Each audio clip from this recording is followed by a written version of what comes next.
কিরে দোষ, বিদেশ আইলাম, বিদেশে আয়া খেতে কামারে কাজ করতে হয়, বুঝলাম না রে দোষ।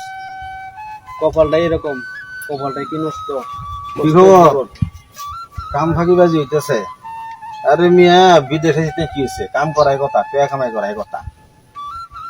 কিরে বেড়া তোর মোবাইলে মেসেজ আইছে? মেসেজ আইছে, আমি আর কি করবো, আমি তো ইংলিশ পড়তারি না। ইংলিশ পড়তে না আমি পড়ে শোনাই। বিয়ে করে করলাম মোবাইলে, যাই বউ দেখো 1 মাস পরে বাড়ি যাবা, দেখি তোমার বউ কি লিখছে।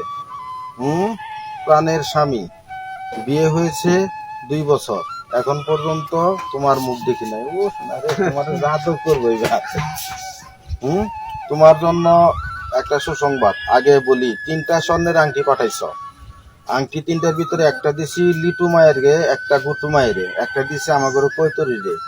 তোমার জন্য সুসংবাদ হইল এটাই, হিটলু ভাইয়ের অক্লান্ত পরিশ্রমের বদৌলতে আজ তুমি বাবা হতে চলেছ।